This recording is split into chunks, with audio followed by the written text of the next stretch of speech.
In the rampant city of Schedule 1, you have but one goal: to sell drugs. Well, what happens when you can't sell any, but you still want to make it to the top? You might say, just get a normal job like anyone else. But I say, find people to sell it for you and enjoy the benefits of not being a drug dealer and getting drug dealer money. Before we start, I want to give a huge shout out to Smil, who inspired me to make this video. We first start out collecting the money drops our uncle left for us, and we decided to give a little bit of that money back to the community. Our first step was picking up trash and putting it into the recycling bin. That way we can get some money and gamble it at the casino, because we can't sell drugs, so this is the way we're going to be making our money, at least for right now. As soon as we get someone to sell our drugs, we're going to be banking in cash. So off we went to the casino, ready to gamble our daughter's tuition money. We either go big or we go home. We ended up going home, so we had to sell everything we owned to this bum-ass cowboy over here. He ended up giving me a shit deal, so I decided to teach him a lesson. I may not sell drugs, but I will commit crimes. The only way to unlock the dealers is becoming friendly with one of their friends. That way we get recommended. But since I couldn't sell any drugs, I had to rely on the free samples, and I had to make the free sample as good or even better than what the client wanted. So it was time to get mixing and experimenting. At least that's what my chemistry teacher tells me. You're goddamn right. But the thing is, as I was pickpocketing people trying to get some of the ingredients for free without having to level up, I realized that I made a crucial mistake. I had already given Chloe the free sample, so I had to restart all over. So I gathered all my things, headed to the pawn shop, sold the stuff, and instead of gambling my daughter's tuition money, I decided to unlock the supplier. That way, I could make an even better batch with some fertilizer, and hopefully that would make Chloe's friendly meter go up. The only way you can unlock the supplier is by buying some stuff at the convenience store, and you'll end up unlocking him after you get a call from the uncle.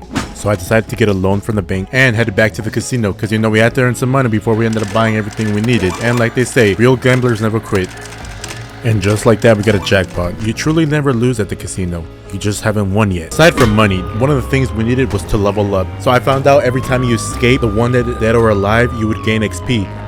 Yo, what happened, bro? Now we know why they like to confiscate our weed. I also saw you could park a van in front of their office and they'd be stuck there. Who knew the cops' greatest weakness would be a white van? I always thought it was a little kid's weakness, but apparently cops are weak to it too. So taking advantage of these cops, I decided to turn them into an XP farm, and it went pretty well. I leveled up pretty fast and I was able to unlock the things I needed. So I put drugs into my drugs so they could grow faster. I'm just gonna dip him in. And made a new protein smoothie that Chloe would like. Now that I've had the strain of weed I wanted, it was time to test it on Chloe. It maybe give her a seizure, maybe turn her into a zombie, we don't know yet. That's why we're experimenting.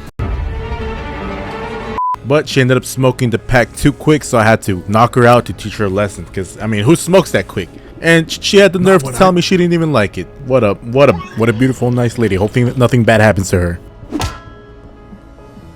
You failed me, Chloe. So I reloaded the save and managed to give her the free sample again. And I think she still had brain damage because I pickpocketed her and she still was smoking something. Or maybe she's acting. Maybe she wants to be the new Brad Pitt. I don't know. But as you can see, I didn't unlock Benji. I had to sell it to her one more time. But the lowest I could go was $1. I couldn't go $0. So I gave her $100. So technically she stole from me. So maybe we'll put a hit on her like next week or something. How much more betrayal can I take?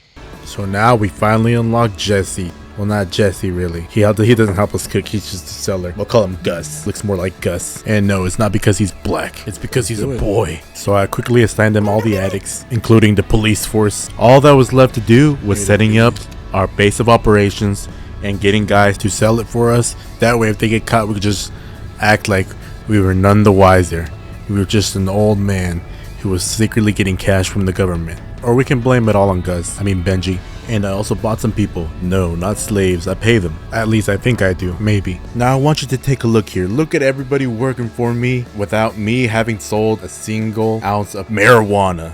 This is what they call a good man who does bad things when he needs to. We need to make it in this world. We need to do some bad things. But let's flip that script. We're gonna make it in this world by making someone else do bad things for us. Now that our job was done, it was time to rest. And there was only one place I knew where we could take a break. So I quickly gave all the product I had to Benji and I headed to the special place called home. Country roads take me home to the place I belong, West Virginia. My mama, take me home, country roads. Ah, it looks like we finally made it home. We can finally rest at last. Doing this forever and ever until our hands fall off.